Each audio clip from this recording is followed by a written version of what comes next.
We're going to go through the 10 steps that you need to focus on for this year so that your finances are completely locked in. Step 1 is going to be understanding more about your money. This is something that took me a while to actually understand and actually implement, and truth be told, it got me into a number of different issues. And it was simply because I wasn't actually looking at my money in terms of where it's coming from, where it's going, and where it's being saved as well as invested. Okay, so it's the concept that happens in businesses, right? It's simple bookkeeping. So having a platform to have all expenses and all income being tracked is going to be incredibly important. This is something you want to do every single month. And it's, truth be told, to say if you're looking to invest or you're looking to save, you need to understand what is actually happening. Because if you don't, ultimately what you'll find is that there's different categories for things.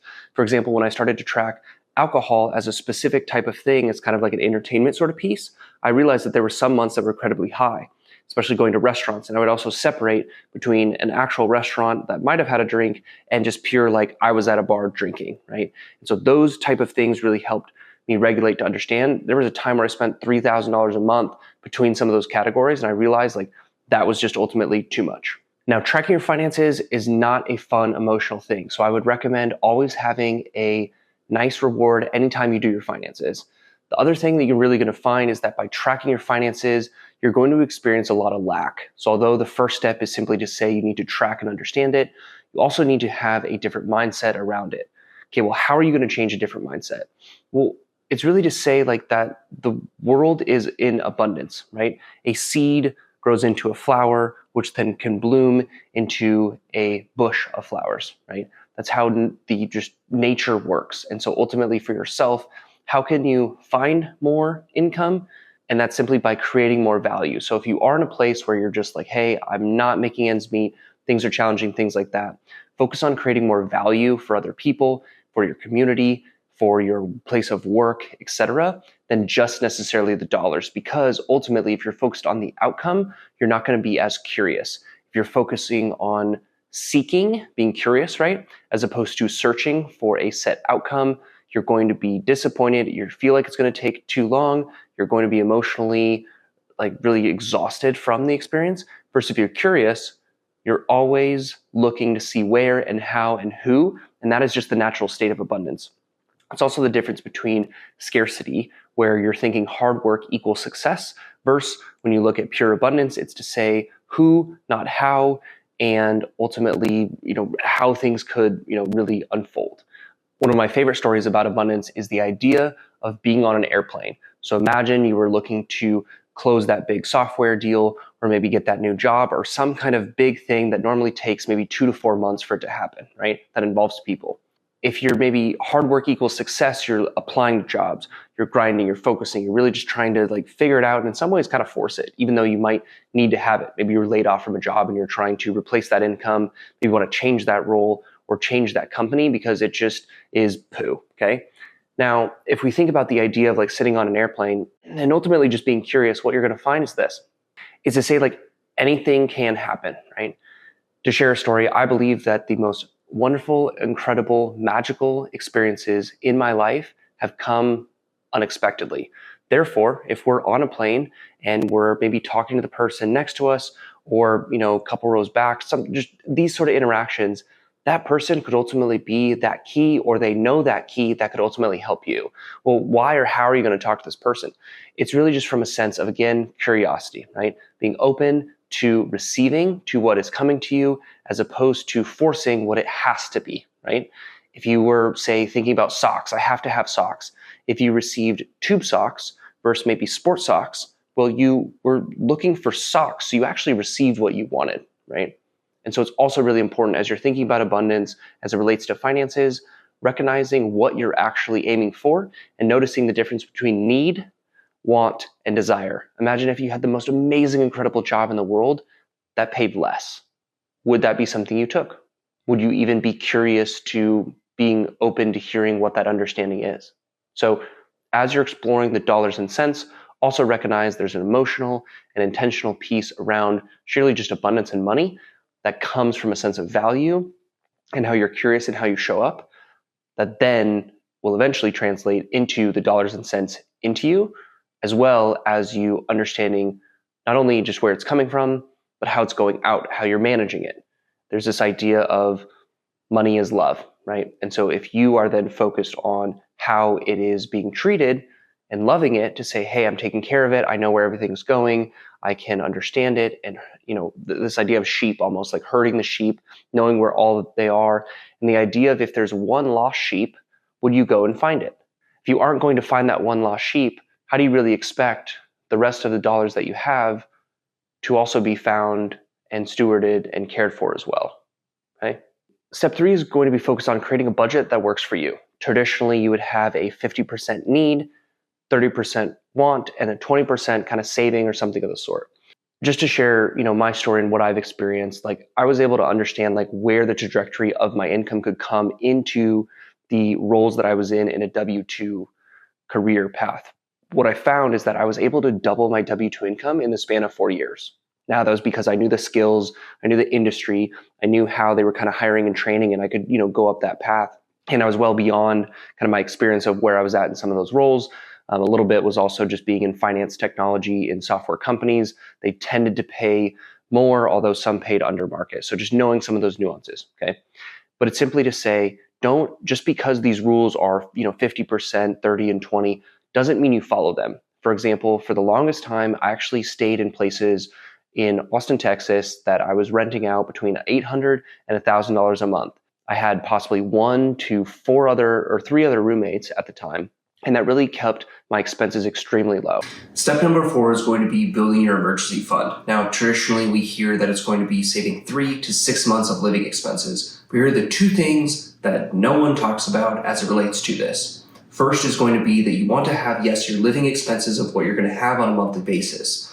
The other thing you also want to add to that is your annual maintenance expenses. So say, for example, you get tires every other year, right? You would take the cost of the tires, divide that by 24 to then have that monthly savings. Every 2 years, you maybe buy a new laptop or a phone or something like that. If you also are a homeowner, you'd also take your appliances, add the cost of those up, and then separate in terms of if it's a 2-year, 5-year, or 10-year sort of cost on a monthly basis, so that way you understand how much you should save monthly to have that as a nest egg saving sort of piece. So you should keep in mind, the issue that most people have is they have 3 to 6 months of monthly savings, and then they have an issue maybe with their car, and it's a $2,000 expense, so they take that out.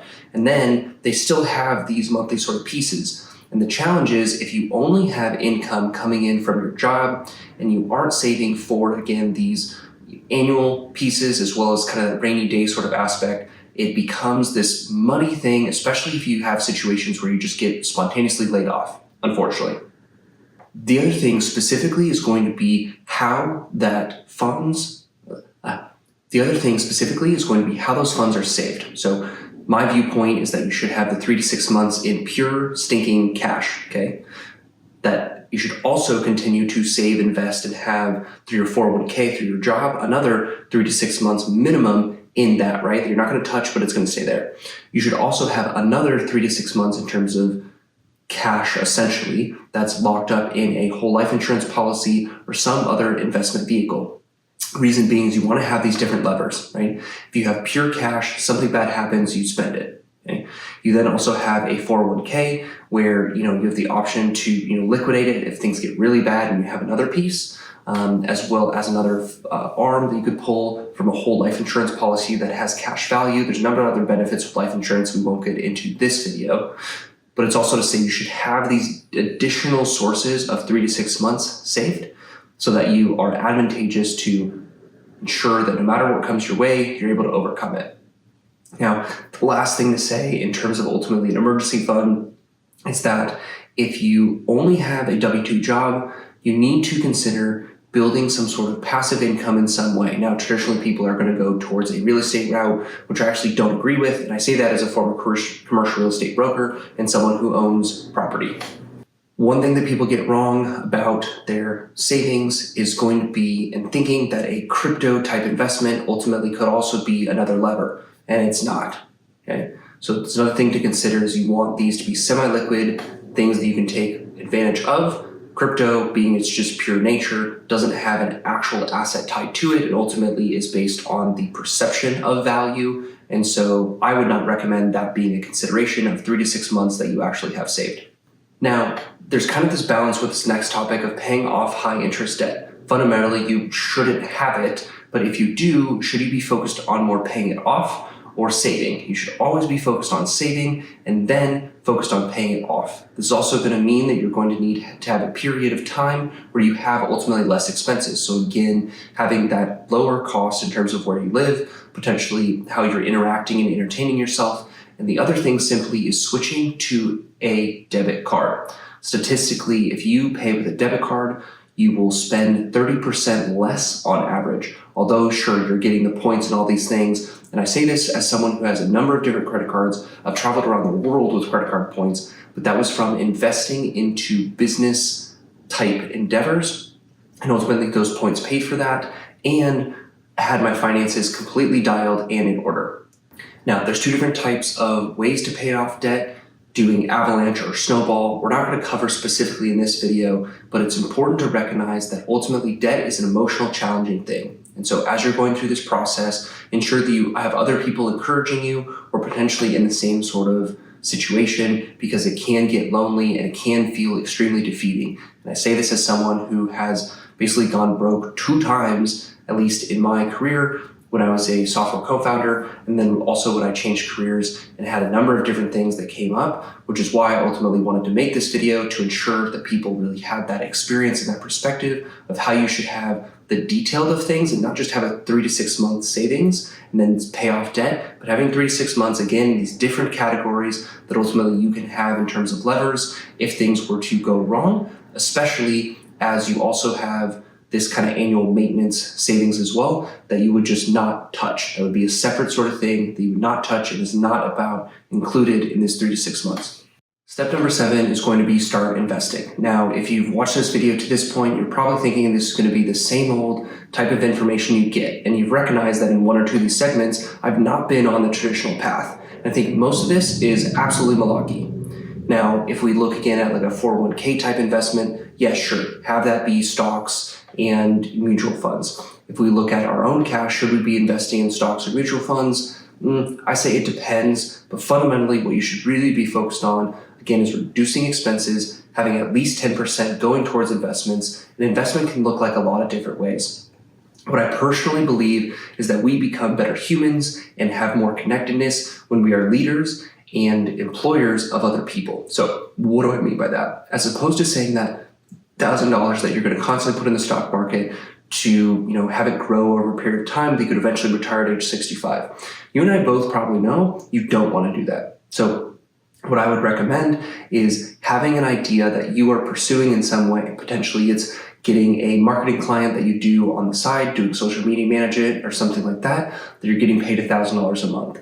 Potentially as that continues, you then start to hire someone out into an offshore team that they then manage it for maybe $500 a month. And now you're making that $500. You're now paying someone else. You are also then growing your own leadership. You're still making income, and you're now also able to create your own time freedom and really have this kind of small business. The challenge that people fundamentally have, especially in their almost 20s and 20s and sometimes even beyond, is simply that we think we have to invest in the stock market as an investment, but we fail to realize that we can invest in ourselves as well as we can invest in other people to help grow and build passive income in the small ways. Because imagine if you were able to build passive income from a $2 to $5 grand a month piece where you had a team who was semi-operational and functional by themselves. You could then have that income in addition to your job be able to continue to increase. Maybe you leave the job, maybe you have that stacked pile of cash and then reinvest that.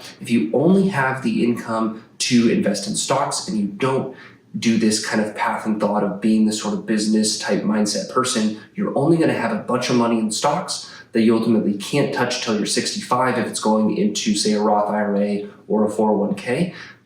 And you're not going to change, again, who you are and how you can invest and help other people along the way. So that's my hot take of how you should think about investment. Have a little bit of both. But fundamentally, the first most important thing to do is you need to create the business. Don't spend for for someone to create for you, oftentimes you will lose that investment and that continuation, and you'll be 6 to 8 months down the road, maybe paying a salesperson, being like, oh, they got one lead, but I spent all this money. Again, you need to be the person who leads from the front and creates, and then you can have additional people come along.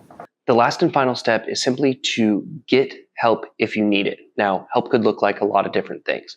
It could look like a mindset shift, reading books or podcasts around money, or working with a mindset coach.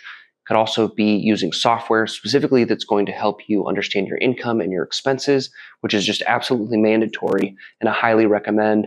The other thing potentially is to work with a financial advisor, although traditionally I'm not the biggest fan of this because ultimately most of the time they can, if the wrong professional is used, put you down a path of only putting everything in 401ks or into whole life insurance or even term life insurance, which doesn't, in my belief, really help you or really create an investment vehicle. It's more coverage than it is an investment vehicle.